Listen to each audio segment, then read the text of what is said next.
มีพระสงฆ์มาแต่ฝั่งไทยนำแล้วก็ฝั่งลาวนำปึ้มจำนวน500หัวแล้วก็มีดิน10กักไปกี่มอใดเนี่ย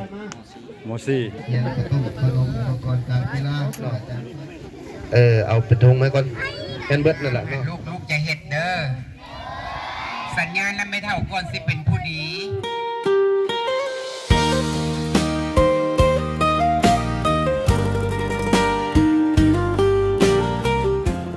สบายดีพี่น้องหมดสู่ผู้สู่คนตอนนี้บ่าวสอนอยู่ที่บ้านปากซองเมืองมหาไซแขวงขมวนเนาะคลิปนี้บ่าวสอนมีภารกิจออกมาเฮ็ดบุญนำครูบาอาจารย์เนาะมันมามอบเครื่องให้โรงเรียนมอต้นหน้าแสครูบาอาจารย์เพิ่นชวนมานำก็เลยเก็บภาพบรรยากาศให้พี่น้องเขาได้เบิ่งได้ชมกันนี่คือทางเข้าบ้านปากซองหน้าแสบ้านทางเข้าเมืองลับแลพี่น้องเอ้ยธรรมชาตินี่โคตรงามเลยอ้อมรอบไปด้วยภูผาหินปูนการมามอบเครื่องครั้งนี้ก็มีผู้หลักผู้ใหญ่เนาะมีพระสงฆ์กับครูบาอาจารย์จากทางเมืองท่าแขกคนละมอบเครื่องอุปกรณ์การศึกษาเนาะให้แก่โรงเรียนมอต่อนาแสเมืองมหาไซพี่น้อง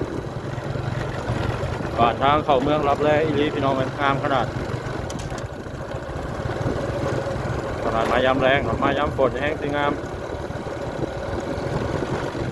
นี่มีลมแห้งพี่น้องเลยอากาศหนาว18-19 องศาบรรยากาศที่เป็นอะไรนั้นออกไปติดตามรับชมเบิ่งน้ำกันเนาะพี่น้อง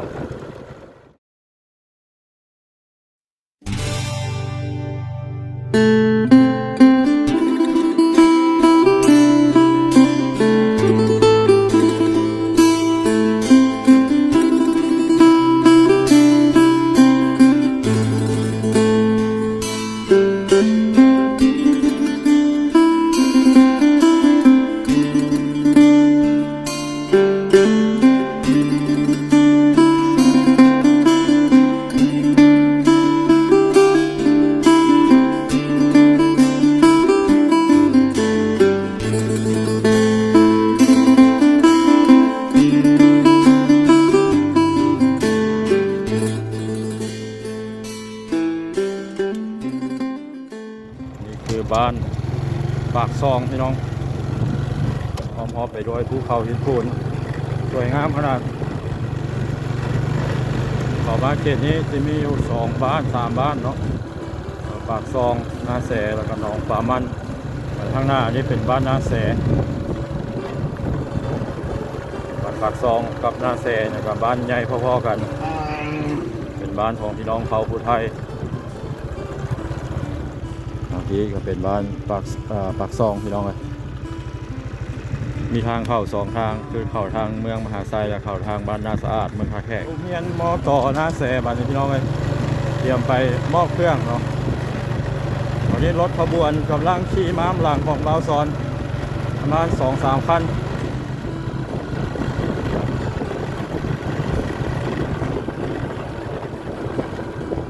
ดันโรงเรียนมอโตนาเสเยี่ยมห้อยกำลังเกียมที่จะต้อนรับ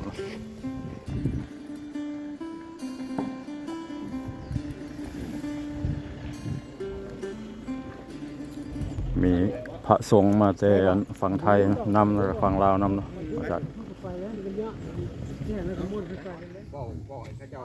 เป็นมอบตู้ลำโพงหน่วยยัง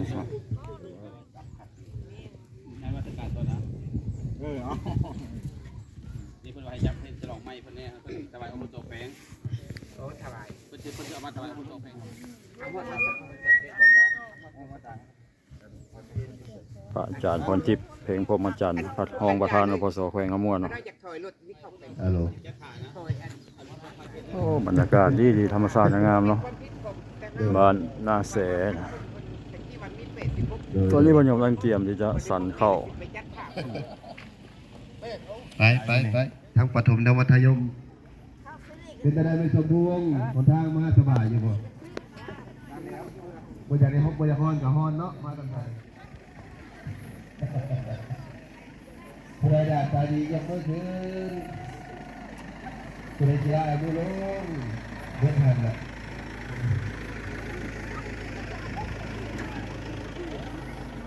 น้องๆนักเรียนกำลังรอท่าต้อนรับเนาะ เพียนคนเด้อลูกหลานเด้อให้คณะแม่พระสมุทรเพิ่นพากันจัดแจงเครื่องสกลโอ้ดีใจหน่อยแท้เนาะ ใจลายๆเนี่ยเด้อ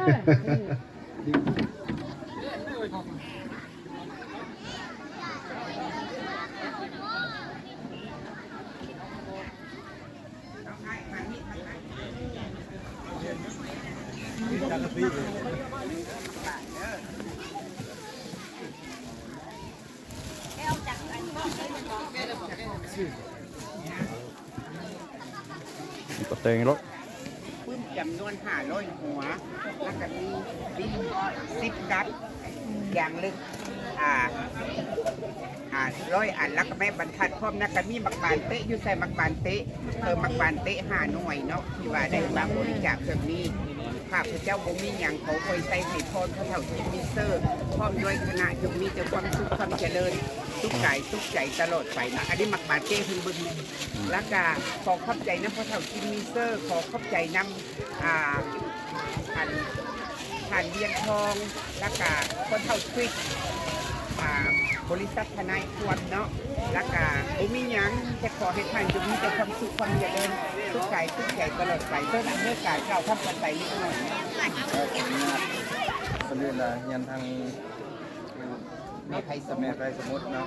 ที่นับถืออย่างสูงข้าพเจ้าเองมีความภาคภูมิใจหลายตามหน้าให้น้องน้อยเนาะทุกคนทั้งประถมและมัธยมที่ทางแม่นี่เอาอุปกรณ์การเรียนการสอนมามอบให้ทางน้องน้อยนักเรียนเฮานะครับ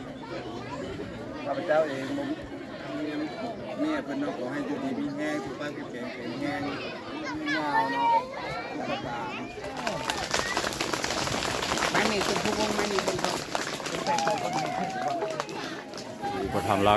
ในการนำมอบอุปกรณ์การศึกษามานี่ก็คือทานจิมมี่เซอร์ ก้อนไปพะนี่ให้เป็นวินัยนะ แม่ไทยสมุทรเป็นผู้ต่างหน้าในการมามอบแล้วก็พร้อมด้วยครูบาอาจารย์ นุ่มมีนุ่ม พร้อมด้วยครูบาอาจารย์จาก ปึ้มละหัวนึง เมืองท่าแขก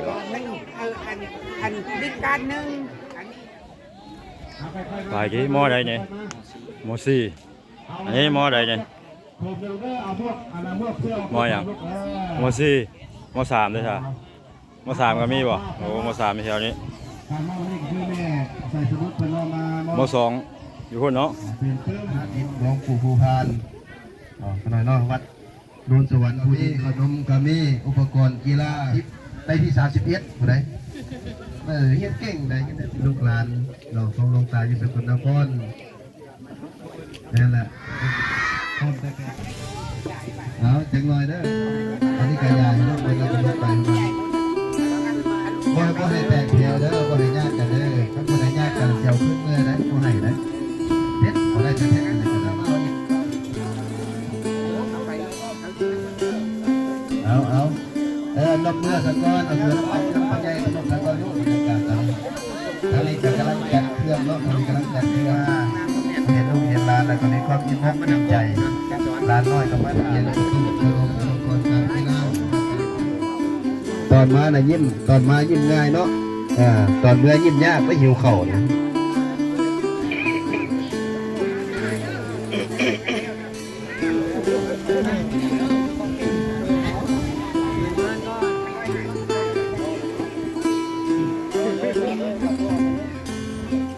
เอาให้แม่สมุดจัดแจงเนาะมันเป็นมากๆกันเลย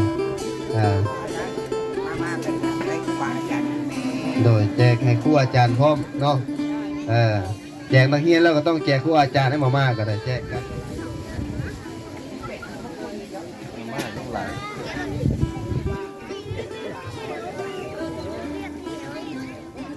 นักเรียน282เนาะเอากูเลยไปยืนทางหูแม่กูเลย หม้อใดเนี่ยหม้อสองอ๋อคิดว่าหม้อสี่ได้ มาบได้เป็นยาคู่ได้ อ๋อ สองมีแต่ผู้ใหญ่ๆเนาะนักเรียนนั่นน่าเสียนะมอะไรดิมสามจบมสี่แล้วไปเรียนนั่นอยู่โรงเกษตรแล้วมอะไรดิ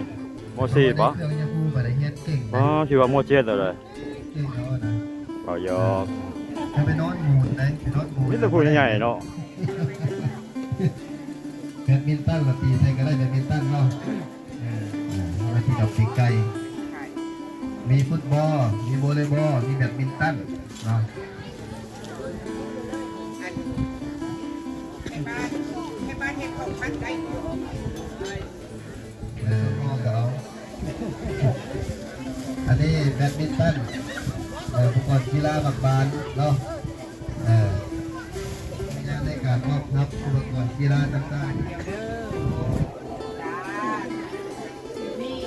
แม่ไปสมุดสัญญาแม่ใส่บุญเดือนในยอดพระธรรมนี้ถ้าหน้าเลยเฮ็ดข้าวปุ้น เท่านั้น อันนี้ ขอบ คือ คุณ แม่สามารถแต่ในเมืองข้าวปุ้นค่ะ คนหนึ่งอัตราสามหัวเนาะ แล้วแบบ เข้าพุ่มพอดี พลาอัน เอาถุงดำมาก็ได้เนาะถุงดำเข้าถุงปากซองนาสีปฐมมานาสีปฐมปากซองถุงดำตัวมาเรียนกันมาแล้วจังให้ในบ้านเพื่อนจัดแจงแบ่งปันเอาเป็นถุงไว้ก่อนเก้าได้เป็นเสื้อผ้าที่ว่ามาตรฐานนุ่งได้เอามาให้ผู้เพื่อนขาดเคินนี่ผ้าห่มนี่ก็ได้มาจากมานั่งไปนั่งลงไปนั่งนั่งลงแล้วถ่ายรูปเด้อครูบาอาจารย์ให้พระอาจารย์มันเอาคอมเมนต์กับมาแบ่งกันเนาะให้ในบ้านเพื่อนจัดแจงแบ่งปันให้ได้สัดได้ส่วนให้ได้สำคัญหมดเนาะผู้ใดตัวน้อยก็ต้องตัวน้อยผู้ใดตัวใหญ่ก็ตัวใหญ่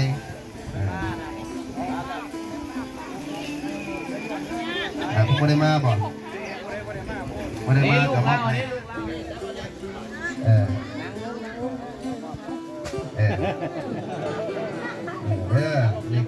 เครื่องของเนาะเครื่องนมห่มอะไรกันอาจารย์นี่คือพระนรกฎมาจากสกลนครพระนรกฎอิสโลผู้นี้คือผู้เนี่ยว่าเป็นเน้นเด้อันนี้เกือบ20 พรรษาเดี๋ยวเด้นี่เกือบ50แล้วเมื่อนี้ดีใจได้มาร่วมพระอาจารย์พอดประเสริฐเพราะว่าเพิ่นกับข้าวไปทุกอย่างสมมติว่าพี่บางใดเพิ่นสิไปออกไปเยี่ยมพยายามเพิ่นกับข้าวอาจารย์ไปอาจารย์กระทั่งคุณกับพี่หลวงปู่ผู้พานสกลนครเพิ่นยัดเครื่องให้มาบริจาคร่วมตลอดดีใจหลายเห็นว่าเป็นพี่เป็นน้องกันกับท่านพระอาจารย์ก้อนทิพย์ท่านปปสแข็งเนาะเพิ่นก็ได้ร่วมบุญกันอยู่ตลอดที่ยังขาดแคลนก็ขอแล้ว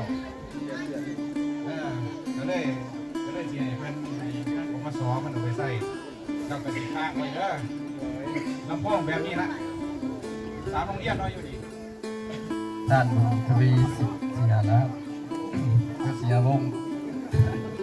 ลืมเนาะไม่ได้ว่าเดียวดนนะหัวหน้าห้องการศึกษาส่งที่นับถือยังสูงเคารพนับถือตลอดทอดอำนาจกับปกครองพ่อแม่ผู้ปกครองนักเรียนครูจ่าน้องน้อยนักเรียนที่เคารพและร่วมรับประทานอาหารเป็นสัตว์ป่าท่าน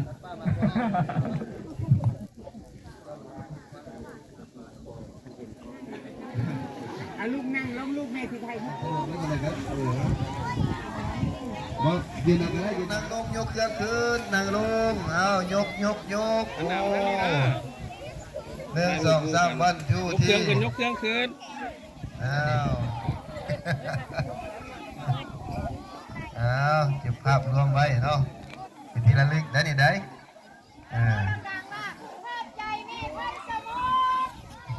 ก็ได้ขอบใจแม่ไพสมุทรขอบใจท่านอาจารย์มรกต ขอบใจหมดทุกคนเย่เย่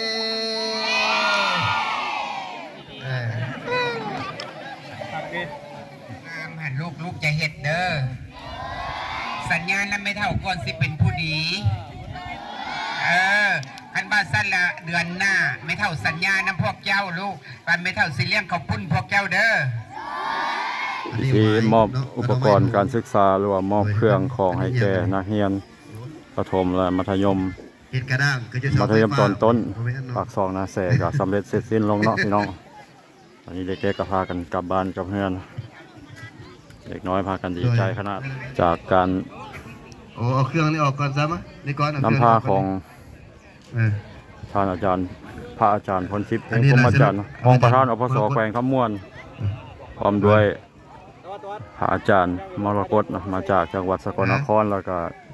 แม่สายบุญจากท่าแขกเนาะแม่ไพสมุทร อันนี้กะ เป็นผู้นำหน้าพาทางเนาะในการมามอบอุปกรณ์การศึกษาครั้งนี้ ไม่ถง แล้วก็ผู้อุปถัมภ์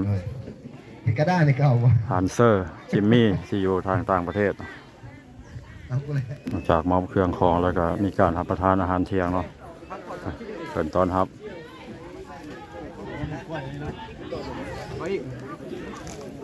ก้อยซีนเนาะ